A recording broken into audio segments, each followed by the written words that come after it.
Welcome to the very first THI VideoCast. This is Tar Heel Illustrated publisher Andrew Jones. You can go to our website, tarheelillustrated.com, check out everything that we do covering UNC football, UNC basketball, and recruiting. We've decided to jump into the video world beyond shooting practices and shooting games and breaking down isolation things for you. We actually want to put me on TV. For whatever reason, I don't know. But we've got other staff members we're going to pop on here every once in a while as well. On this first trial run, and this is just a trial run, we're throwing it against the wall, seeing what sticks. We're going to add lots of bells and whistles to this thing as we go along. So have some patience with us, and by the time the Tar Heels kick off August 31st against South Carolina in Charlotte, I think that we'll have this thing as a well-oiled machine ready to rock and roll. I'd like to bring on one of my favorite people in the whole world, our very own Dina King. She also runs ncpreps.com. And Dina, we just want to kind of hit on yesterday, Wednesday that was, the UNC pre-fall camp press conference with Mack Brown and the tour that Mac gave us of all the new football facilities, the players' lounge, the locker room, the weight room. He took us out on the new field, which was about 6,000 degrees. And your feet were burning, my feet were burning, Jacob's feet were burning. But that's what happens when you're on artificial turf in the heat, Dina. How hot were your feet, and have they cooled off since then? Well, since we were in the air condition for an hour and a half, and really enjoyed the players' lounge and the locker room. Then we come out into the beautiful skies of Chapel Hill, Carolina blue skies, and then walked out on that new turf. I felt like my feet were almost like hamburgers. So it was, you could definitely sense the heat coming off that new turf. I want to let everybody know that's watching this. Again, this is as raw as it gets in this business. This is just a trial run that we're doing right now. In time, you get to see Dina's beautiful mugshot on the screen instead of looking at me when she talks. And when we have Clint Jackson on, you'll see his, the number of dates that Clint's going to get after being on these video casts with us is going to be off the charts. So Clint's going to have a good time with that. Jacob, of course, will be on here. And then a lot of our other friends, THI, Sean Kress, Brett Friedlander. We'll get images of all of them on there. So you guys aren't going to be looking at me all the time, because I know that's the last thing in the world you want to do.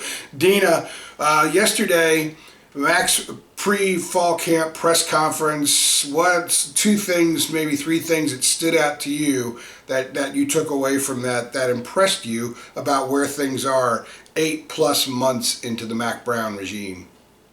Well, we've spoke several times about just Coach Brown's presence. I mean, the guy has done everything. He has the charisma. He has the personality.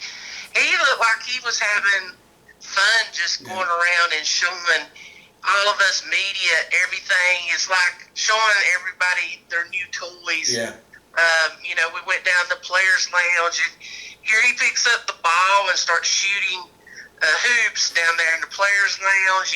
Some of the media got in the sleeping apparatus they've got. And then we went to the locker room, which is just outstanding, just awesome. That locker room is pretty futuristic. Bring it up, since you're such a good music lover, they have an excellent sound system, and just your luck, it was country music that come blasting out. So we had a big light about that. And just for the people that are watching this, I wanted to crawl out of my skin when they started playing that stuff. So, but you knew it was going to happen, because when Mac mentioned something about the sound system, you and Jenna Miller, our photographer, you guys both knew immediately that they were going to play country when they played something. I mean, just to get under my skin, right? It was just hilarious. I figured it was going to be country or some music, So, we guessed right on country music. Another thing that stood out is just, it just the enthusiasm, just some new things always brings out, enthusiasm. And I'm sure today, when the team came in and saw all this stuff, they probably went crazy. Brian Hess, the strength and conditioning coach, talked to us yesterday about the weight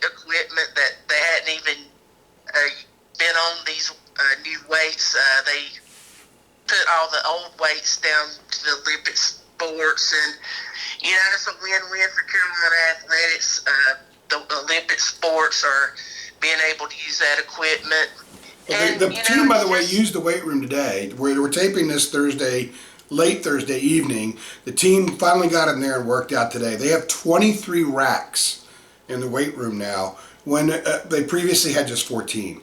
So the efficiency with getting in their weightlifting, all that work, and then getting out and doing what they need to do more as a group, as a full team, is more possible now than it was before. And I think that when you look at that, and when you look at what Brian has showed us about how they replenish afterwards, how they refuel afterwards, everything that they showed us is for efficiency. You go in the locker room, they have cooling systems in the lockers now for each player, where they go in there, they can put their shoulder pads and their helmet in there, and within a couple hours they're cool, they're dry. So the next day they put on wet shoulder. I played football in high school, and I was wearing wet shoulder pads and wet pads most of the time, and it really was kind of gross. But of course, football players, I think, they kind of deal in the world of gross in a lot of ways. But at the same time, you feel a little bit better putting on cleaner, fresher things. These kids like to primp when it comes to uniforms. So all these little things matter. Ultimately, Dina, Mac has checked all the boxes, and some of the things we're talking about right now, what we've written about on the site, we talked about in previous podcasts. They've checked all the boxes, but ultimately they got to win games. A cooling system in your locker room, a great sound system, 23 racks as opposed to 14, sleep pods in the players' lounge. None of that wins football games. But what it does do is it builds camaraderie. It gives kids a reason to be at the facility together more often. I think chemistry strengthens. They learn to play for one another. And when kids start playing for one another, they have accountability, personal accountability. A program that reaches a point where the accountability is led by the coaches is not a program. A program is when accountability is within. When there's no coaches around, what kind of accountability is there? And I think being together, being one, being around each other more often, having more off the field experiences with one another will lead to that. And without saying those exact words, I think that's what we've seen this program do in the last several months. And certainly with all this new stuff that they just got and they just used, in fact, the locker room, their gear went in there Thursday for the first time. They're going to run out on the practice field Friday for the first time. They've used the indoor facility, but they haven't used the 2 new outdoor practice fields. The whole thing is new, and it's all ready to roll, and they're going to have access to all of it right now. So all of that stuff is now in place in the program. The next step is going to be winning football games, and they got a lot of question marks going the season, and we're going to hit on a lot of that stuff as we go through fall camp and we gear ourselves toward the August 31st opener against South Carolina. Practice starts Friday. What are 1 or 2 things that you're going to really be interested in hear what Max says after when the practices in which he's available? And he is available after practice Friday. I think the next one is Tuesday. It's going to be about twice a week when he's going to be available to the media, and of course players are available after every practice, which is awesome because we're going to have so much more information about this football team to give to the readers and UNC fans than we've had in the past. And I'm excited about that because there will be no shortage of content. Well, one more thing that's impressive is Mac, and we've talked about it before, in the football center, they have done a tremendous effort, put in a lot of money and time in putting in graphics. We walked down the hallway and saw every first-round draft pick that UNC's ever had. And you take a 17, 18-year-old kid down that hallway and you see kids like Julius Peppers, Mitch Trubisky, Quentin Copeland, especially defensive line. I mean, it was just very impressive. And you get off an elevator, and the biggest one I seen was get off the elevator, and there's a guy standing in a Carolina blue gown, and it says a 40-year decision. He's got a football in one hand and a book in the other. So Mac and this group has put a big effort in branding and trying to promote the former players, the rich Carolina has some rich football history, and we've talked about that. So yeah, it's not Indiana, it's not Kansas, it's not. I know Kentucky's been pretty good in building, moving in the right direction the last couple of years, but it's got much more history than Kentucky. And I bring up those schools because too often people think about Carolina football over the course of time. Oh, basketball school. Yeah, of course it's a basketball school. They're an incredible program, but there have been significant flare-ups in the football program, and it's occurred under different coaches in different decades with different personnel.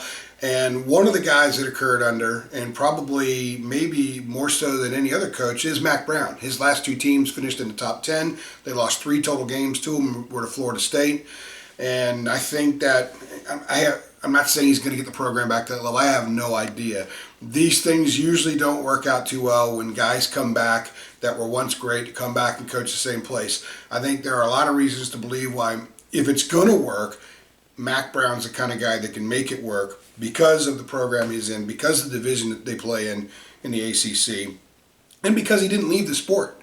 Like when Joe Gibbs left and went to left the Redskins, he went into NASCAR. He went around football. He was around guys turning left for hours and hours a day. Now, Mac was calling games. He was visiting staffs. He was watching practices every week. He was breaking down film. It was college football 6.5 days a week for him. And he thinks he's a better coach now than he was then. We'll find out. We'll find out what kind of coach he is, and that process will begin Friday as the camp opens. I'm looking forward to seeing the quarterbacks, looking forward to seeing the linebackers, what kind of depth they have at defensive line, depth in the secondary, the rotation at wide receiver, who breaks into that rotation at wide receiver, because they got about 7 or 8 guys they're comfortable with right now, and Lonnie Galloway told us a while ago that he's looking to have 12 to 14. So there are a ton of questions that must be answered during fall camp before they play the Gamecocks. And on a regular basis, we're going to talk about those things with you right here on THI VideoCast. This is just a trial run, no bells and whistles. The background's going to change. Unfortunately, I can't change that much, but we're going to get this thing up to speed. But we wanted to throw this out there, give you sort of a sample taste of things to come on TarHeelIllustrated.com. This is Andrew Jones. She's Dina King. Thanks for joining us. We'll be back sooner rather than later with another VideoCast. Adios.